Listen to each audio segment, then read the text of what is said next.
Spoiler alert, जिसने ये anime नहीं देखा तो भाई क्या कर रहे हो, पहले एनीमे देखो। और हाँ, जिसने एनीमे देखा है वो वीडियो देख लेना। Why Eren Yeager killed 80% population of the world. I mean Eren Yeager चाहता तो 30, 40 या 50% लोगों को भी मार सकता था, यहाँ तक कि 100% लोगों को भी मार सकता था, बट उसने ऐसा नहीं किया। आखिरकार क्यों? और अगर एरन येगर 100% पॉपुलेशन को मार देता तो फ्यूचर में पैराडाइज का कोई एनिमी नहीं बचता। अब एरन येगर ने 100% पॉपुलेशन को क्यों नहीं मारा, इसका आंसर ना तो मांगा में दिया गया और ना ही एनिमे में दिया गया, बट इसकी कई हिंट्स हमें एनिमे और मांगा दोनों में दी गई है। बट ये सब जानने से पहले हमें पता होना चाहिए एरन येगर का गोल क्या था। तो एरन येगर का मोस्टली 3 गोल्स थे, जिसमें एरन येगर का पहला गोल था कि उसके सारे दोस्त अपनी जिंदगी को लंबी व खुशहाली से जिए, और उसका दूसरा गोल था कि पैराडाइज के हर एक लोग आसानी से अपनी जिंदगी को फ्रीडम के साथ जी सके, एंड उसका थर्ड गोल था कि पूरी दुनिया से टाइटन पावर को एंड कर दिया जाए, जिसके कारण आगे जाकर कोई भी टाइटन्स पावर के लिए लड़े ना। क्योंकि जब ये पावर्स एलियंस के हाथों में थी तो उन्होंने मार्लियंस और दुनिया पर काफी ज्यादा अत्याचार किए थे। बाद में जब ये पावर मार्लियंस के हाथों में चल गई तो उन्होंने एलियंस और पैराडाइज के खिलाफ काफी ज्यादा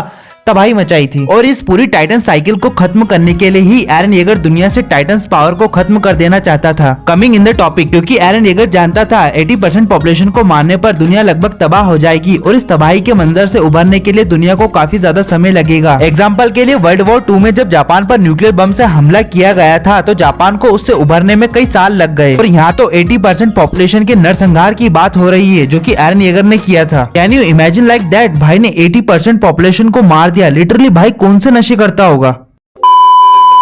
और इस तबाही से उभरने के लिए दुनिया को कई सालों का समय लग जाएगा। और यहाँ पर आती है असली बात, लोगों के बीच में रंबलिंग का इतना खौफ होगा कि वो आने वाले कई सालों तक पैराडाइज पे हमला ही नहीं करेंगे, जिससे एरन येगर का पहला गोल कंप्लीट हो जाता है कि उसके सारे दोस्त एक अच्छा और एक लंबा जीवन जी पाएंगे। भाई लिटरली मुझे फ्लच के लिए यहाँ पर बहुत बुरा लग रहा है। कंट्रोल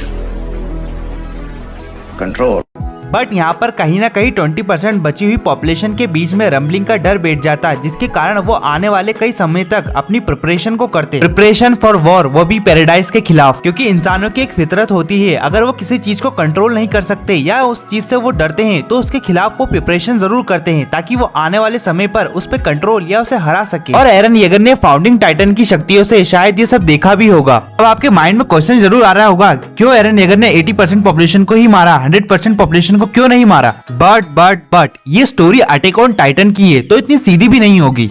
और हाँ, थैंक्स फॉर इसायामा सर, क्योंकि इंसानों की एक फितरत होती है और पैराडाइज के लोग भी इंसान है। अगर वर्ल्ड की 100% पॉपुलेशन मर जाती तो आगे जाकर पैराडाइज के लोग आपस में ही लड़ने लगते, और एरन येगर सब ये जानता था फाउंडिंग टाइटन की मदद से। और वैसे ही पैराडाइज के लोग 2 ग्रुप में बटे थे, एक येगरिस्ट मूवमेंट के सपोर्ट में थे और जो एक येगरिस्ट मूवमेंट के सपोर्ट में नहीं थे। उनका मानना था कि वर्ल्ड की 80% पॉपुलेशन को मार के एरन येगर ने गलत किया।